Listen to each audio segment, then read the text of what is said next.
ये हैं नोएडा के एडिशनल डीसीपी रणविजय सिंह, जो अपनी अलग कार्यशैली के लिए जाने जाते हैं। मुश्किल हालात में भी किस तरह समस्या का हल निकाला जाए, ये उन्हें बखूबी मालूम है। इसीलिए जहां भी पोस्टिंग होती है, रणविजय वहां लोगों की आंखों में बस जाते हैं। कहा जाता है कि उनके पास हर मर्ज की दवा है, और ये बात लॉकडाउन के दौरान भी साबित हुई, जब मुश्किल में फंसी बरेली की एक प्रेग्नेंट मुस्लिम महिला की उन्होंने फौरन मदद की, जिसके प्रसव का समय नजदीक था, घर में कोई नहीं था और पति नोएडा में फंस गया था। ऐसे में कैसे रणविजय सिंह ने संभाली कमान और महिला के पति को बरेली तक पहुंचने का रास्ता साफ किया, सुनिए खुद एडीसीपी रणविजय सिंह से। 25 को एक कॉल आया मेरे पास बरेली से, जिसमें मुझे ये बताया गया कि वहाँ पे एक लेडी हैं, काफ़ी डिस्ट्रेस्ड हैं, और उनके डिस्ट्रेस का रीज़न ये है कि वो एडवांस स्टेज ऑफ प्रेगनेंसी में हैं। उनको कोई मदद करने वाला नहीं है, और उनके जो हस्बैंड है वो नोएडा में स्टकअप हैं लॉकडाउन के चक्कर। तो उस कंडीशन में हम लोगों को काफ़ी एक तरह से डिफरेंट तरीके से सोच करके उनके उस इशू को हैंडल करना था। मैंने सबसे पहले उनका नंबर प्रोक्योर किया और प्रोक्योर करके उनसे बातें की। इसमें एसएसपी बरेली साहब का बड़ा इंपॉर्टेंट रोल रहा। उन्होंने मुझे बताया था, उन्होंने नंबर भी दिया। मैंने उनसे बात की। बात करने के दौरान ही मुझे पता चला कि वो बहुत ही ज़्यादा स्ट्रेस्ड हैं और उनके साथ कुछ भी हो सकता है। मैंने बातचीत के दौरान काफ़ी कंटेन करने का प्रयास किया, काफ़ी उनको समझाया, और हमने कहा कि किसी भी सूरत में आपके हस्बैंड आपके पास पहुँचेंगे, और ये चीज़ हमने इंश्योर कराया। मैं खुद जा कर के उनके हस्बैंड को लोकेट किया, उनके लिए गाड़ी का अरेंजमेंट किया। यहाँ से लेकर के जब तक वो वहाँ पहुँचे नहीं, तब तक मैं लगातार उनके टच में रहा। हमने कहा था कि कहीं कोई अगर रास्ते में रोकता है तो मैं उनसे बात करके उनको आगे तक भेजूँगा। तो इस तरीके से उस रात में मैंने, चूँकि उनके स्ट्रेस को देखते हुए, हमने पूरी जो एक तरह से सहयोग अपेक्षित था मुझसे, एक कर्तव्य निर्वहन जो हमें करना चाहिए था, वो हमने किया। और वो समय से उनके हस्बैंड उनके यहाँ पहुँच गए थे।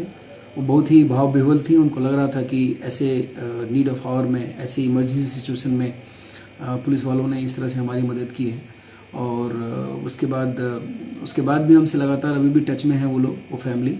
और उन लोगों को लगता है कि हमने कुछ अलग करके दिया उन लोगों को, लेकिन ये हमारे कर्तव्य का पार्ट था। और मैं हमेशा ये कहता हूँ कि हम लोग भी आप ही के समाज के हैं, आप ही के परिवार के हैं। मानवीय मुद्दों को जिस तरह से अन्य व्यक्ति फील कर सकता है, उस तरह से हम लोग भी फील करते हैं। तो सुना आपने, रणविजय सिंह हमेशा मानवीय पहलू और कर्तव्य से प्रेरित होकर काम करते हैं। ऐसे में लॉकडाउन के दौरान भी उन्होंने हमेशा लोगों की मुश्किलें कम करने पर ध्यान केंद्रित किया है। लॉकडाउन के अनाउंसमेंट के बाद हम लोग का जो रोल था वो बहुत ही इम्पोर्टेंट और बढ़ गया था, चूँकि हम सब लोगों को सोशल डिस्टेंसिंग मेंटेन करने के हिसाब से अपने अपने घरों में रखना सुनिश्चित करना था, और उसी के साथ साथ जो मानवीय आवश्यकताएं होती हैं उसको भी हम लोगों को देखना था। बहुत सारे इसेंशियल सर्विसेज थे, उनको हम लोगों ने इंश्योर कराया, और हम लोगों ने सुनिश्चित कराया कि हर व्यक्ति जो भी परेशान है, जिसको भी दिक्कतें हो रही हैं, उन सभी लोगों की सारी समस्याओं का समाधान कराया जाए, और सभी जो आवश्यकताएं हैं उनकी पूर्ति कराई जाए। और इस सिलसिले में हम लोगों ने काफ़ी प्लान किया, काफ़ी मेहनत की। हेल्पलाइन नंबर्स जारी किए। कहीं किसी को मेडिकल इमरजेंसी में हम लोगों के सपोर्ट की ज़रूरत पड़ती थी, एम्बुलेंसेस मंगाने होते थे, अपनी गाड़ियों से भी हम लोगों ने लोगों को भेजा। दवाइयाँ खरीद करके घर तक हम लोगों ने पहुँचाए। राशन लगातार बांटते रहे। काफ़ी लोग ऐसे थे जो लिबरल क्लास के थे, उनके पास बहुत सारा अभाव था, उन सब चीज़ों को हम लोगों को पहुँचाना था। तो ये सारा रोल जो था एक तरह से ह्यूमन सर्विसेज का, ये हम लोग लगातार करते रहे। प्राइमरीली हम लोग को अपने आप को प्रोटेक्ट करते हुए, और उसके बाद हमसे जो अपेक्षाएं होंगी उसके ऊपर खड़ा उतरना है। इसके लिए हम लोगों को तैयारी करनी पड़ी, और हम लोगों ने उसी तरह से अपने आप के सभी लोगों को ट्रेन किया, सब लोगों को ब्रीफ किया, सब लोगों को बताया कि कैसे कैसे अपना प्रोटेक्शन इंश्योर करते हुए हमें इस महामारी में अपना एक बहुत इम्पोर्टेंट रोल प्ले करना है। और जो पूरा का पूरा एक तरह से मानवता इस संकट से जूझ रहा है, उसमें हम सब लोगों को मिल करके सब लोगों का साथ देना है। देखिए, मैं 2001 बैच का अधिकारी हूँ यहाँ अपने उत्तर प्रदेश पुलिस सेवा का, और मैं इसके पहले 2 स्टेट्स में अपनी सेवाएं दे चुका हूं। मैं सबसे पहले राजस्थान प्रशासनिक सेवा में गया था वर्ष 2000 में, और उसके बाद मैं बिहार में डिप्टी कलेक्टर बना था।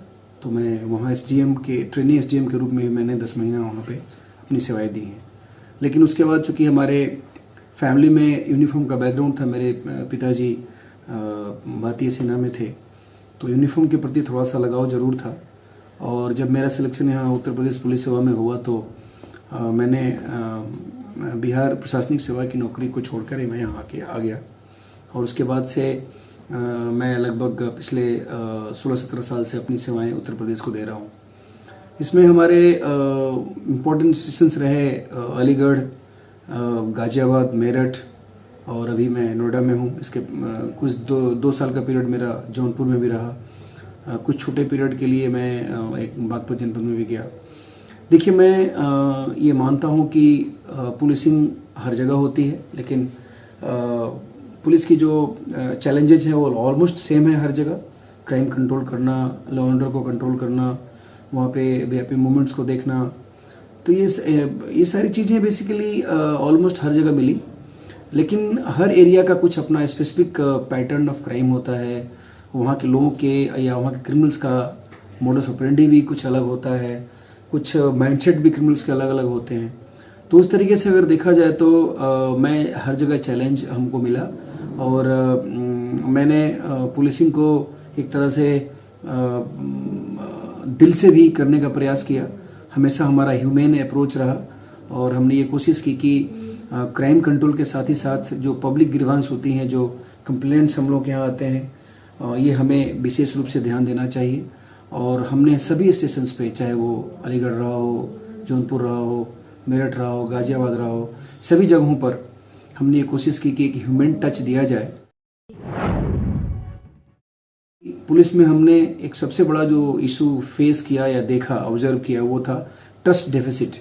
आपने देखा होगा कि पुलिस के प्रति आम जन की जो सोच है उसमें काफ़ी विसंगतियां हैं। लोग जनरली अच्छा ओपिनियन नहीं रखते। तो मैंने इस पे बहुत विचार किया और मैंने सोचा कि यह ऐसा इम्प्रेशन क्यों है, पुलिस के प्रति जो समाज में एक अच्छी सोच नहीं है, उसका कारण क्या है।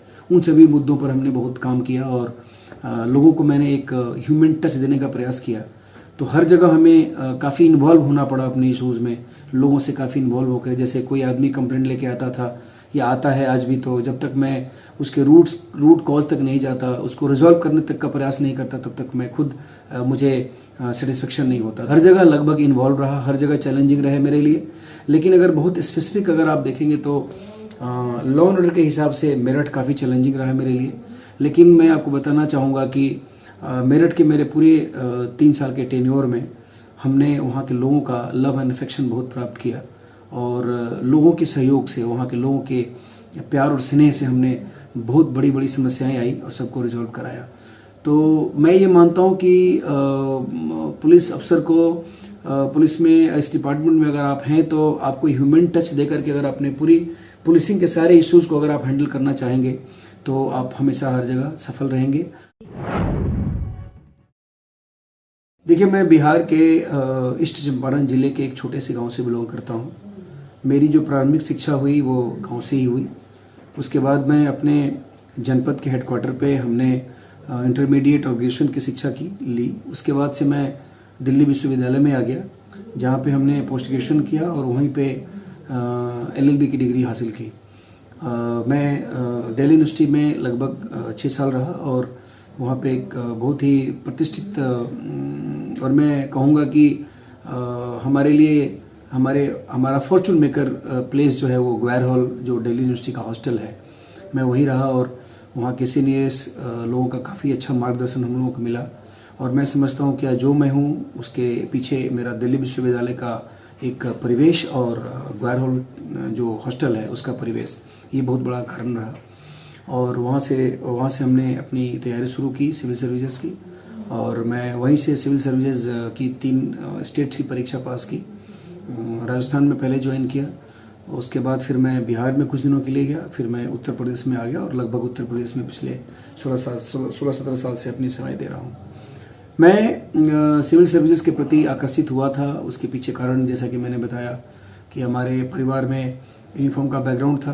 मेरे पिताजी सेना में जाने के लिए भी प्रेरित करते थे। मैं एसएसबी क्वालिफाई किया था, लेकिन उसके बाद सिविल सर्विसेज में चूँकि वैराइटीज़ थी और ये हमें ज़्यादा अट्रैक्ट किया कि अगर मैं सिविल सर्विसेज में जाऊंगा तो यहाँ पे बहुत सारे ऑप्शंस होंगे पब्लिक सर्विस के, और इसी के चलते मैं ऑप्ट किया और सिविल सर्विसेज को कैरियर बनाया और उसके पीछे लग कर के मैं आज यहाँ पे हूँ। ये सारी हमारी वही सोच थी जिसकी बदौलत मैं यहाँ पे हूँ। देश के बच्चे जो सिविल सर्विसेज के प्रति जाना चाहते हैं उसके लिए बस एक ही चीज़ मैं कहूँगा हमेशा कि सिविल सर्विसेज से बेहतर कैरियर कोई नहीं हो सकता, और अगर आप वाकई एक इंसान हैं और इंसान की मदद करना चाहते हैं तो सिविल सर्विस बहुत अच्छा कैरियर हो सकता है।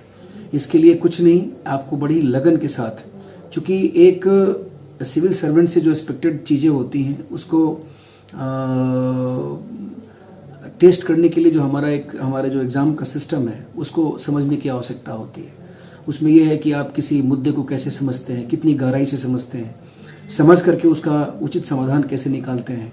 उसके अलावा आप कितने अच्छे तरीके से किसी मामले में बहुत क्विक डिसीजन लेते हैं। तो डिसीजन मेकिंग पावर, आपकी अंडरस्टैंडिंग एबिलिटीज़, आपकी ओवरऑल एक आपका जो एक पर्सनैलिटी है, आपका थॉट प्रोसेस है, इन सभी चीज़ों का टेस्ट होता है।